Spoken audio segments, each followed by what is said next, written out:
Monsieur le Directeur Général, vos visites de réconfort aux épicentres épidémies à Beni, Butembo et Mangina en RDC ont été très appréciées par la population qui vous a donné le joli nom local de Paluku. Docteur Tedros Paluku est désormais votre nom congolais. Je considère cette reconnaissance internationale qui m'est offerte aujourd'hui comme une œuvre collective des chercheurs, du personnel médical et des malades congolais pour honorer spécialement notre pays au travers de son président, son Excellence M. Félix-Antoine Tshisekedi Tshilombo, et du ministre de la Santé publique, Hygiène et Prévention, son Excellence le Docteur Kamba, qui ont cru en notre expertise et leadership en nous confiant la coordination de toutes les activités de la riposte contre la grande épidémie de maladie à virus Ebola en 2018 et la pandémie de la Covid en 2020. Dr Muyembe, récompensé grâce à ses recherches scientifiques. La remise du prix a eu lieu lors de la 76e session de l'Assemblée mondiale de la santé à Genève. Le récipiendaire faisait partie de la délégation de la RD Congo, conduite par le ministre de la Santé, Roger Kamba Moulanda.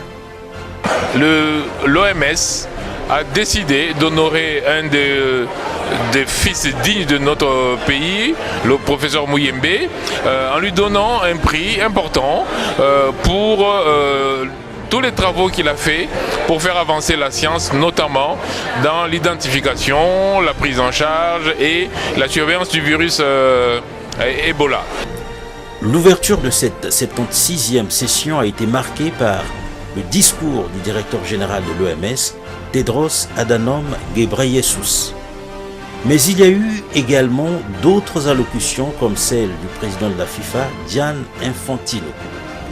Bienvenue à cette émission. Merci de votre attention.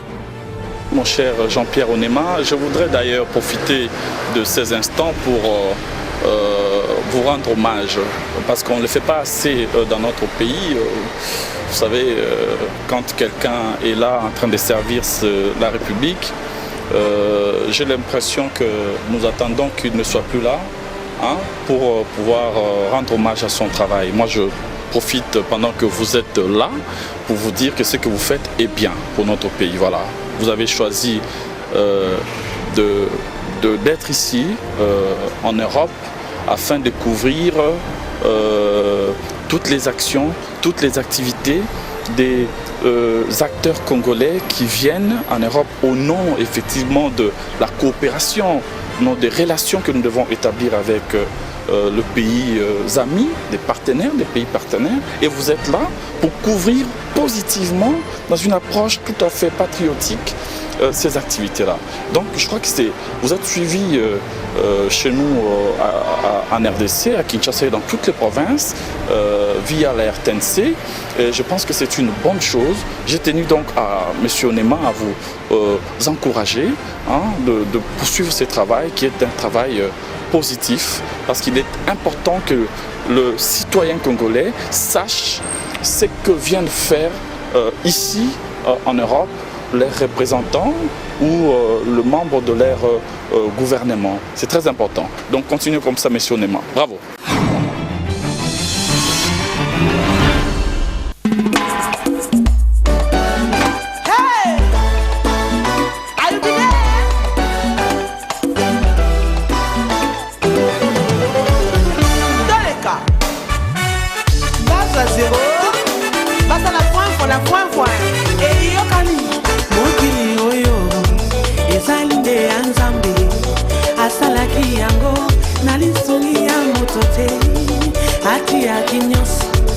Patape minzoto asala kimoyi pena sanza asali mabele zamba pena mai asali pe moto kwa kuzabikira munjoso lelo yo ekoma moto akoma ko domine moto koteka moninga pona kwanga motema ya moto ebongwani aponi na yekela nesika ya moke nzambe bateka ne molimbo bona mbozi ya sei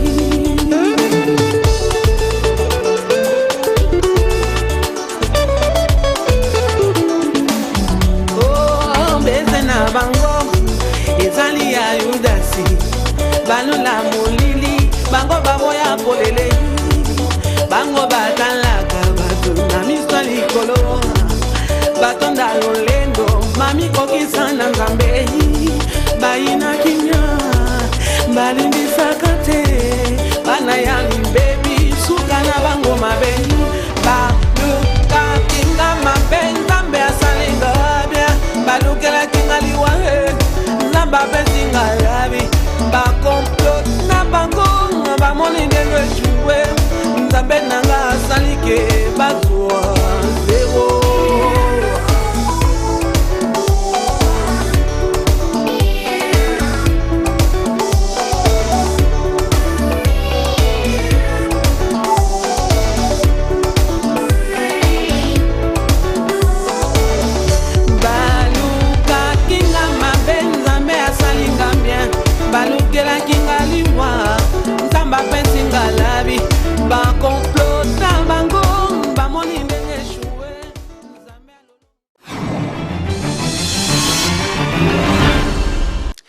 Il y a 3/4 de siècle, Excellences, Mesdames et Messieurs, les nations ont eu une vision audacieuse en comprenant qu'un monde plus sain est en fait un monde plus sûr.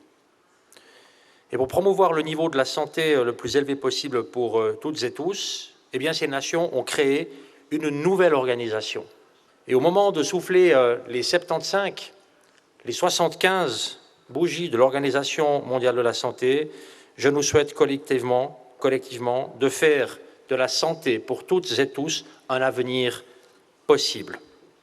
L'OMS, notre organisation. Alors je crois que, pour paraphraser un grand écrivain français, grand aviateur aussi, c'est une autre affaire, Antoine de Saint-Exupéry, on peut pas, où il ne s'agit pas tellement de prévoir l'avenir, mais il s'agit de le rendre possible. Pour terminer, j'ai le privilège, l'honneur, de vous convier toutes et tous à la réception traditionnelle offerte par la Suisse. Elle marquera cet anniversaire et se tiendra ce soir à 18 h dans la nouvelle section du bâtiment de l'OMS. J'espère avoir le plaisir de vous y accueillir personnellement en présence du directeur général. Merci de votre attention et excellente et prolifique 76e Assemblée mondiale de la santé à toutes et à tous.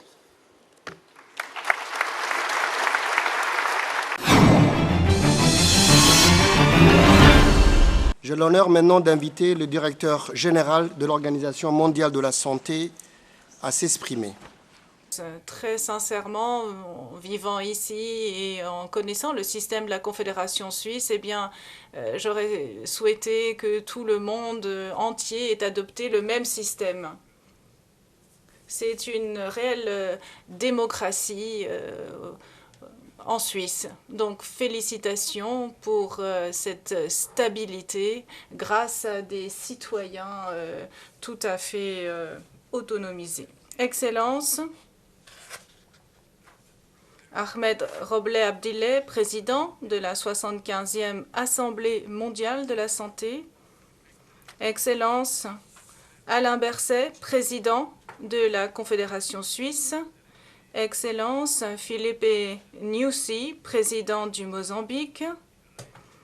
Madame Jacinda Ardern, ancienne Premier ministre de la Nouvelle-Zélande, entre deux emplois. Monsieur Gianni Infantino, président de la FIFA, René Fleming,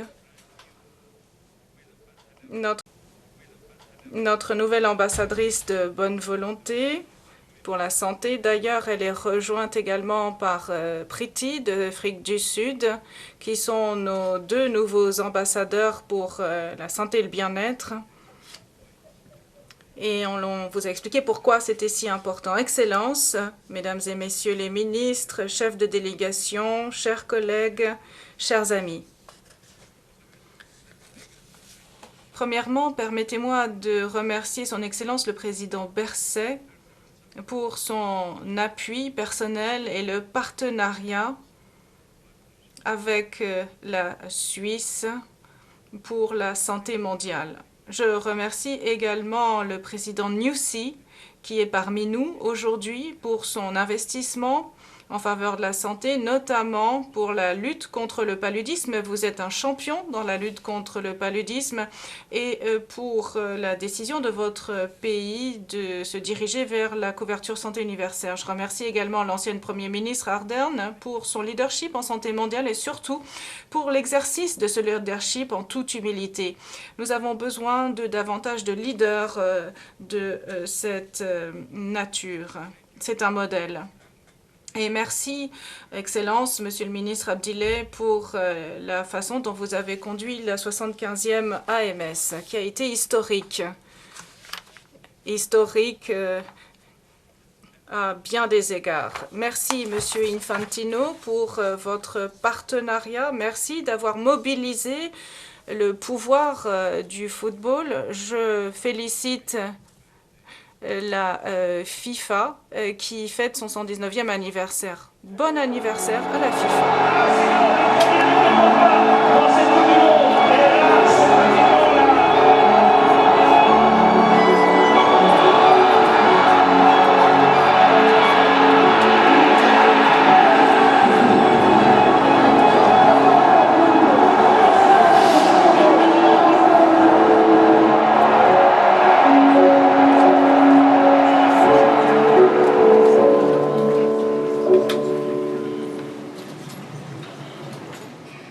Excellences, chers collègues et chers amis. En 1977, Ali Mao Malin avait 23 ans. Il était cuisinier à l'hôpital au port de Merka, en Somalie. Et je pense à mes frères et sœurs de Somalie. Outre son travail à la cuisine, Malin travaillait comme vaccinateur au programme d'éradication de la variole de l'OMS qui avait détecté les derniers cas restants de variole parmi les groupes de nomades le long de la frontière somalienne avec mon pays, l'Éthiopie. En octobre de cette année, 2 enfants souffrant de la variole d'un groupe nomade, d'un groupe de nomades qui pratiquaient le pastoralisme, avaient été repérés dans un camp et mis dans un camp à l'isolement près de Merka. Le chauffeur qui les transportait s'est arrêté à l'hôpital où Malin travaillait pour demander son chemin. Malin a proposé de les accompagner et le chauffeur lui a demandé s'il était vacciné. Malin a dit « Ne vous inquiétez pas, allons-y ». Mais il n'était pas vacciné. Malin a été en contact avec les enfants malades pendant 15 minutes. Mais ça a été suffisant.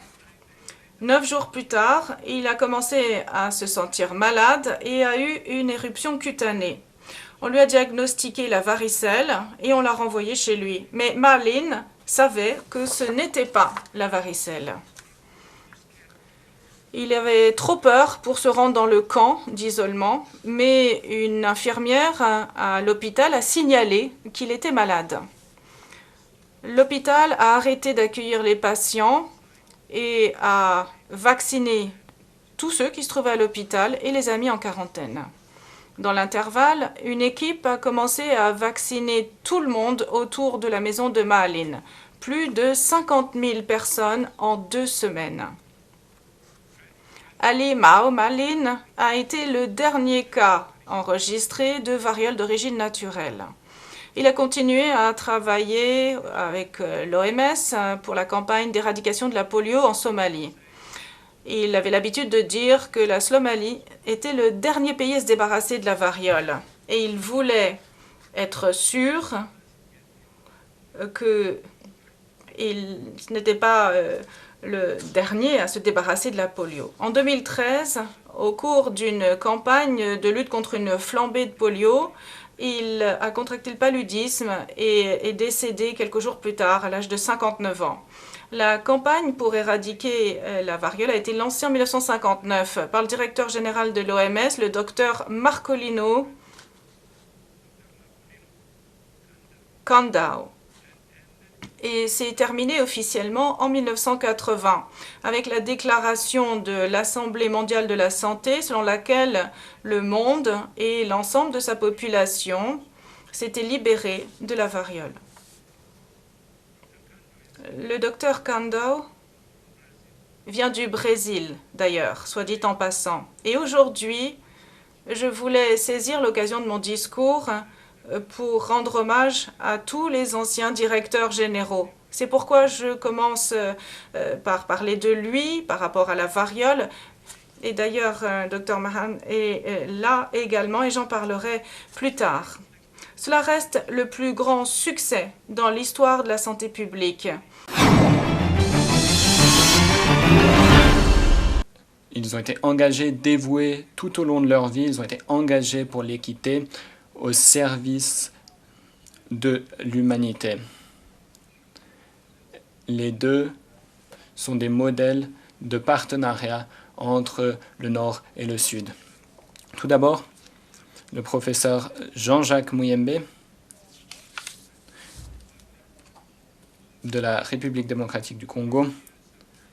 Il y a de cela 50 ans, le professeur Muyembe a fait un choix qui a changé sa vie après avoir reçu son doctorat de microbiologie en Belgique. Il est rentré dans son pays natal pour servir et protéger la santé de sa population. Il a joué un rôle essentiel dans la lutte contre l'Ebola. Il a découvert le virus pendant la première flambée en 1976 et il a conçu le premier traitement efficace contre la maladie. Pendant toute sa carrière, le professeur Muyembe a travaillé pour renforcer les capacités sanitaires en République démocratique du Congo, installant plusieurs centres de recherche. Il a aussi joué un rôle important pour soutenir le travail de l'OMS. Je vais donc appeler le professeur Muyembe à me rejoindre à la tribune.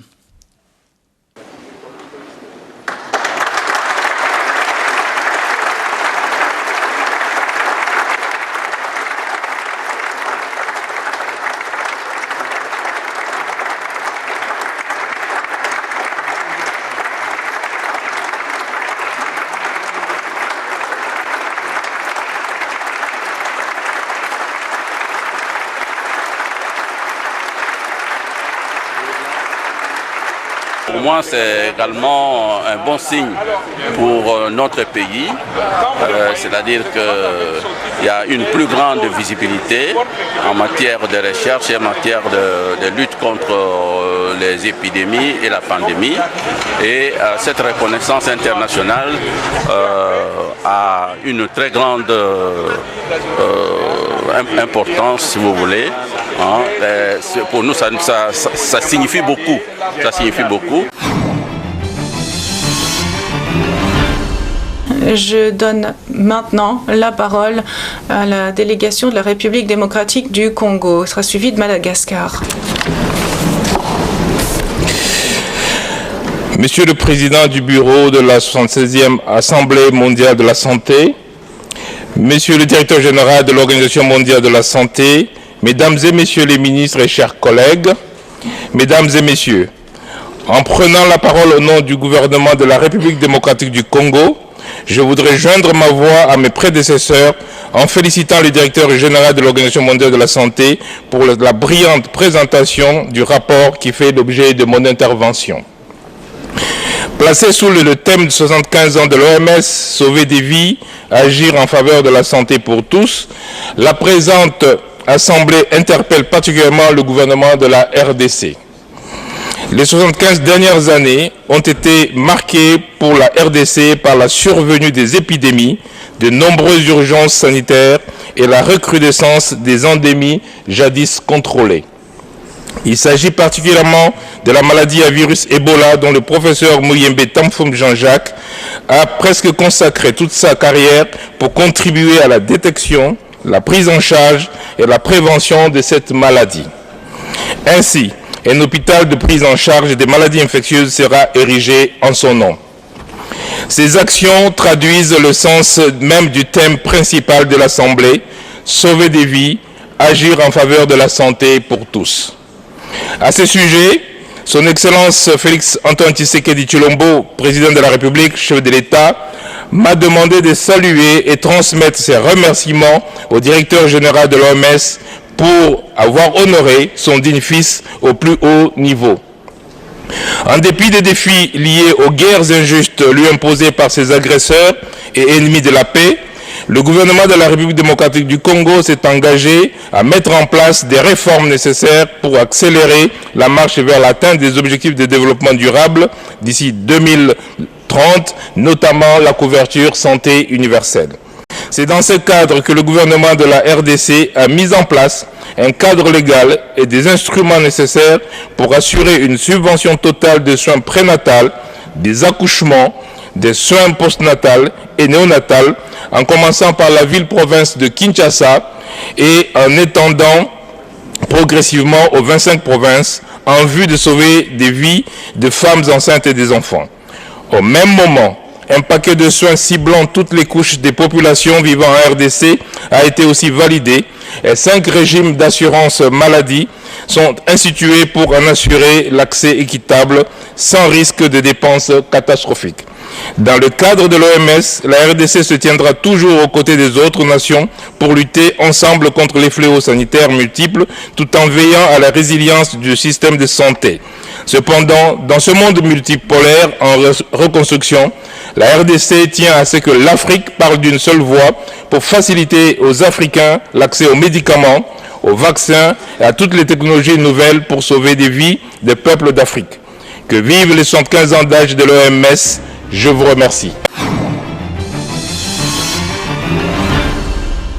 Le président de la République a été visionnaire dans la mesure où, dès le début, il a mis sous son mandat la couverture santé universelle. Et aujourd'hui, on voit que tous les pays du monde parlent de cette couverture santé universelle.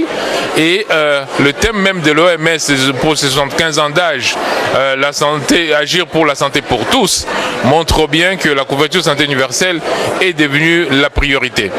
Mais je retiens aussi que l'OMS a décidé d'honorer un des fils dignes de notre pays, le professeur Muyembe, en lui donnant un prix important pour tous les travaux qu'il a fait pour faire avancer la science, notamment dans l'identification, la prise en charge et la surveillance du virus Ebola. Donc pour cette 76e édition, on voit bien que la RDC a eu une place très importante, aussi bien dans la vision du chef de l'État qui a permis à ce que la couverture santé universelle devienne de plus en plus une réalité chez nous, mais aussi la reconnaissance internationale des travaux qui sont faits dans notre pays, notamment par le professeur Muyembe. Non, il n'a pas annoncé la fin de Covid-19, il a annoncé la fin de l'urgence et de la pandémie. Mais le virus, on va vivre avec pendant longtemps. C'est un virus qui n'a pas disparu parce qu'on a fait une annonce. On voit cependant que le nombre de cas, les contaminations et le poids sur le système de santé a beaucoup diminué. C'est en cela que le directeur général de l'OMS a annoncé la fin de l'urgence de cette pandémie. Et j'en profite pour dire que nous, on avait déjà aussi constaté cela. Et je rappelle que moi, j'ai demandé en écrivant au Premier ministre de lever les restrictions qui sont faites à l'entrée de notre territoire, notamment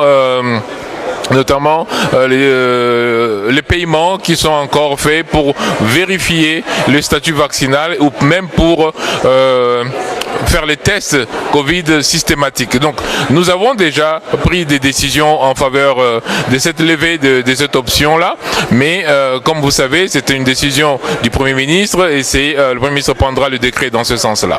Après, on a bisogno surtout ya mboka mobimba na bisi bango que bon ndenge président Yemoko aponaki que tokenda na système ya tozobenga na poso ya français couverture santé universelle, c'est-à-dire kotika mutu simate po azangi mbongo soki azobela toboyi ke mutu soki azangi mbongo soki mama alingi abota baya kotuna ye mama oza na mbongo boni yango ya yambo tokobanda na tobengi gratuité des accouchements elingi koloba ke soki mama alingi abota akobota sans que basenga ye mbongo wana nde ebandeli tozobanda ngo na Kinshasa bongo tozokenda malembe mpo mboka mobimba ezala en prise en charge na ndenge ke bamama na babebe na biso batika kokufa ndenge bazokufa sikoyo. Ministre de la Solidarité et Action Humanitaire. Modeste Moutinga a séjourné à Genève pour faire le point de la situation humanitaire en RD Congo. Écoutez, nous disons que les autorités du pays ne sont pas restées les croisées. Longtemps, on cherchait à savoir d'où venait le mal, où le mal se situait-il. Le président de la République a fait toutes les capitales. Il a été ici où il s'est adressé à la Commission des droits de l'homme. Il a été à l'Assemblée générale des Nations Unies. Le message est passé aujourd'hui. Le mal est identifié. Il s'est trouvé au Rwanda avec comme animateur principal le président Kagame. Il faudrait, comme ça se fait ailleurs, que des sanctions puissent tomber sur le Rwanda et que l'obligation soit faite au Rwanda de quitter la République démocratique du Congo. Ainsi, on nous laissera le temps de nous occuper de la population et de son développement. J'aimerais rendre hommage et saluer le travail remarquable abattu par un digne fils de notre République, la République démocratique du Congo, depuis plus de 25 ans, dans la grande abnégation, dans des difficultés, mais présent et abattant toujours un travail remarquable. Je parle de notre compatriote Jean-Pierre Onema, affecté à Genève, couvrant toutes les activités des différents ministères, des différents services qui vont en mission à Genève dans le cadre de la famille des Nations Unies. Il abat un travail vraiment appréciable et nous tenons à saluer, à l'encourager au nom de la République démocratique du Congo, au nom du gouvernement et au nom, puisque je suis un élu du peuple, au nom de la nation. Nous sommes reconnaissants pour ce qu'il fait et nous osons croire que sa récompense n'attendra pas qu'il meure, mais que déjà sur cette terre, il doit recevoir ce qu'il mérite. Merci beaucoup pour ce travail de qualité que vous abattez, parce que vous êtes les grands ambassadeurs de la radio-télévision nationale congolaise, la RTNC, et nous osons croire que dans les jours qui viennent, des conditions et les meilleures seront mises à votre disposition pour davantage améliorer les rendements, le travail, la qualité des images qui viennent de la Suisse et particulièrement de Genève dans la grande famille des Nations Unies. Merci beaucoup et que Dieu vous bénisse, M. Jean-Pierre Onema. Notre émission est en présent terminée. Merci de l'avoir suivi.